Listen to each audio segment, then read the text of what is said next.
और फिर सवाल मुख्तसर सा, 1 या 2 सेंटेंस में। 2 सेंटेंस से ज्यादा तो तकरीर हो जाती है। जी हाँ बहन, आप सवाल पूछ सकते हैं। सुनो वीडियो। हाँ, अस्सलाम वालेकुम डॉक्टर जायक। वालेकुम अस्सलाम। आपका नाम और आपका पेशा? My name is Yashma Asad Gill and I am an actress. आपका नाम क्या है? यशमा असद गिल। यशमा सरगिल। यशमा असद गिल। जी हाँ। Okay, I know the time is limited, but I really want to address your contribution in my journey. There was a time when I had fallen into the trap of atheism back in the days when I was doing my bachelor's, but Alhamdulillah, it was your videos and your lectures that brought me back to my religion and brought my spirituality back to me and my faith back to me. So Alhamdulillah for that, and thank you for coming to my country and especially my city. You've been a mentor and you are my, I'm literally shaking right now, I'm so sorry. You're, okay, so the question is,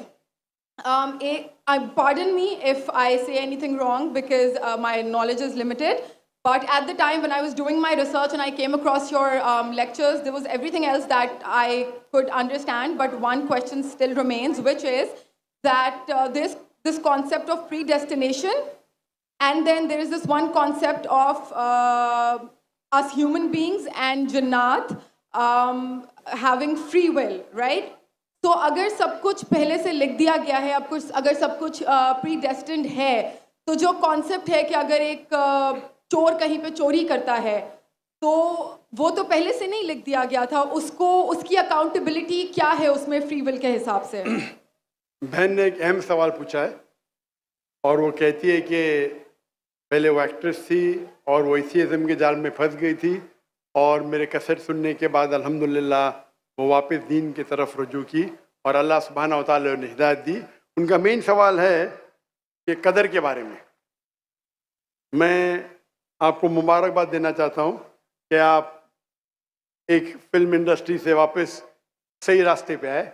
बहुत मुश्किल है, अगर media के जाल में फंस जाते तो निकलना मुश्किल है, लेकिन अल्लाह ताला काफ़ी लोग को हिदायत दे रहा है। आपको भी अल्लाह ने हिदायत दी।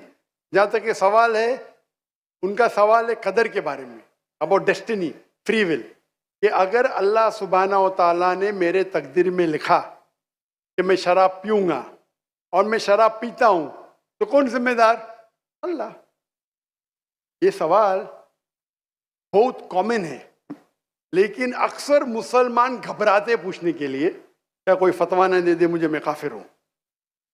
अल्लाह सुब्हानहू व तआला कुरान मजीद में इंसानों को एनकरेज करते सवाल जवाब के लिए, इसलिए कुरान मजीद में आप पढ़ेंगे 333 बार, 323 टाइम्स, 323 बार कहा गया है कुल, कालू, इन लोग ने कहा, और 323 बार अल्लाह कहते कुल, उनसे कहो। यानी कुरान मजीद की क्वेश्चन आंसर बुक है। 323 टाइम्स पूछा गया कि ये क्या सवाल है, अल्लाह बोलता है कुल, कहो कुल। उनने पूछा अल्लाह कौन है, कुल वल्लाहु अहद। तो ये कुल जो है, सवाल करना कोई बुरी बात नहीं, लेकिन ये सवाल बहुत कॉमन है कि हम तकदीर में मानते हैं, ये हमारा ईमान है। तो अल्लाह ताला अगर तकदीर में लिखा कि मैं मर्डर करूंगा, मैं किसका कत्ल करूंगा और मैं कत्ल करता हूं, तो कौन जिम्मेदार? अल्लाह। नऊज़ुबिल्लाह। अगर लिखा है मेरे तकदीर में कि मैं शराब पीऊंगा और मैं शराब पीता हूं, कौन जिम्मेदार? अल्लाह। नऊज़ुबिल्लाह। इसका जवाब ये है कि हमें समझना चाहिए तकदीर की क्या मानी है। और ये सवाल जब मैं दावती मैदान में तकरीबन 35 साल पहले शुरू किया, तो ये सवाल मुझे भी बहुत परेशान कर, किसने पूछा नहीं मुझे, अल्लाह की मदद है, अल्लाह की मदद है, जवाब मिलने के बाद ही लोग पूछते हैं। तो पहले चंद साल काफ़ी तहकीक की, लेकिन जवाब कोई किताब में मिली नहीं। जवाब मिला, फिर मैंने उलमा से पूछा सही है, तो उन्होंने बोले माशाल्लाह अच्छा जवाब है, और मैं अभी पेश करूंगा आपके सामने। मैं मिसाल देता हूं कि अगर एक टीचर क्लासरूम में 100 बच्चे को पढ़ा रही है, 1 साल पढ़ाने के बाद इम्तिहान के पहले टीचर बोलती है ये बच्चा एग्जामिनेशन में फर्स्ट क्लास फर्स्ट आएगा, ये बच्चा सेकंड क्लास आएगा, ये बच्चा फेल होएगा।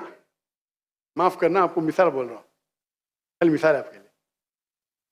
और एग्जामिनेशन के बाद ये सही निकलता है, ये बच्चा फर्स्ट क्लास फर्स्ट आता है, ये बच्चा सेकंड क्लास, ये बच्चा फेल होता है। मेरा सवाल है कि जो बच्चा फेल हुआ वो बोल सकता है कि टीचर ने प्रिडिक्ट की, क्योंकि टीचर ने प्रिडिक्ट की क्या मैं फेल होऊंगा इसलिए मैं फेल हो गया, क्या वो बोल सकता है ऐसा? हाँ क्या नहीं? हाँ क्या नहीं? नहीं। टीचर देखती थी कि ये बच्चा स्टूडियस है, बराबर होमवर्क करता है, ज़हीन है, ये बच्चा एवरेज है, ये बच्चा हॉकी खेलता था, क्लास में भी नहीं आता था, पिक्चर देखता था। तो टीचर ने देख के प्रिडिक्ट की, और टीचर अक्सर सही होती है, लेकिन इंसान है, गलती भी हो सकती। इसी तरीके से अल्लाह सुब्हाना व ताला एक इंसान नहीं है, अल्लाह के पास इल्मे गैब है। अल्लाह को पहले ही पता है आप क्या डिसीजन लेने वाले हैं। मिसाल के तौर पे एक शख्स आता है चौराहे पे, वो 4 में से एक सड़क को चुन सकता है, नंबर 1 सड़क, नंबर 2 सड़क, नंबर 3, नंबर 4। वो चुनता है नंबर 2 सड़क।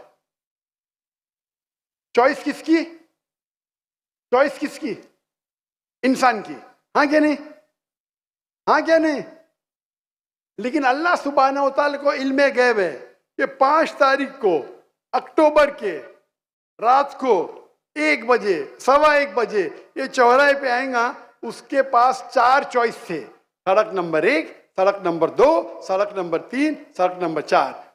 अल्लाह ताला जानते कि ये सड़क नंबर 2 चुनेगा, तो अल्लाह ताला लिख देते तकदीर में पहले ही कि ये इंसान 5 अक्टूबर की रात को 1 बजे, 1:15 बजे सड़क नंबर 2 पे चुनेगा।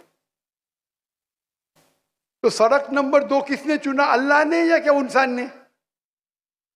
अल्लाह ने चुना या इंसान ने चुना?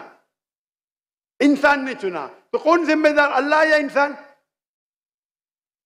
अल्लाह या इंसान? इंसान। वो आगे जाता है और 3 सड़क आते, सड़क ए, सड़क बी, सड़क सी। वो चुनता है सड़क ए, अल्लाह ताला जानता है कि वो सड़क ए चुनेगा, लिख देता है। कौन जिम्मेदार? इंसान।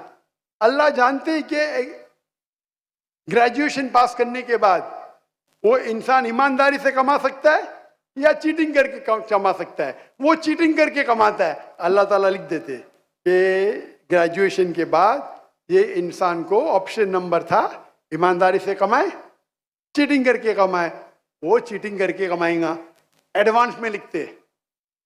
तो इससे हमें जाहिर होता है कि अल्लाह चुन रहा है कौन? इंसान। लेकिन अल्लाह ताला के पास इल्मे गैब है, तो अल्लाह ताला इसीलिए लिख रहे हैं क्योंकि वो जानते हैं कि वो इंसान ये गलत काम करेंगे।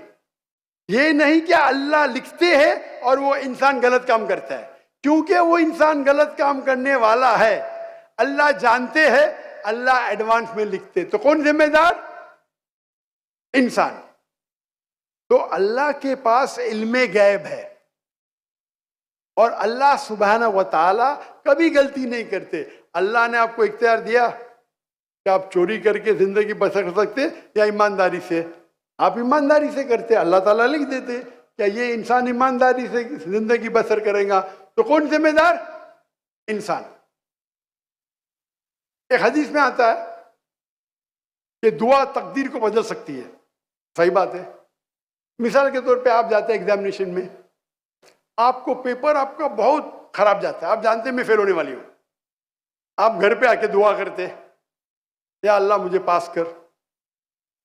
अल्लाह सुब्हानहू व तआला को पता है कि आप एग्जामिनेशन में जाने वाले ये तारीख को आप फेल होंगे, अल्लाह को ये भी पता है कि आप घर पे आके दुआ करेंगे। हाँ कि नहीं?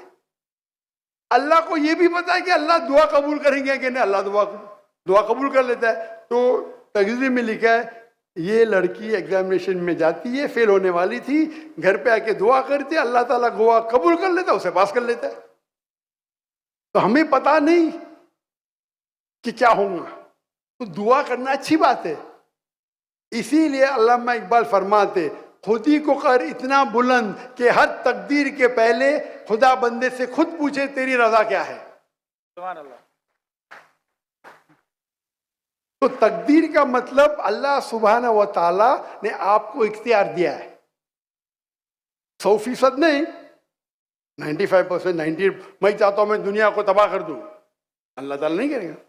लेकिन अल्लाह आपकी चॉइस आपके ऊपर छोड़ा है। आपको हिदायत दी कुरान में और हदीस में, आप फॉलो करो नहीं करो आपके ऊपर है, आपके ऊपर फ्री विल है। लेकिन अगर आप कोई गलती करते आप जिम्मेदार, आप कोई अच्छाई करते आप जिम्मेदार।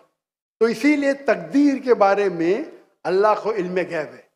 तो जो भी गलत काम करते हैं आप करते हैं, अल्लाह ताला आपसे नहीं करवाता। तो ये अगर आप समझ लेंगे तो इंशाअल्लाह आप कुरान मजीद की जो तालीमात पे अमल करेंगे और इंशाअल्लाह आप जन्नत में जाएंगे। Hope that answers the question.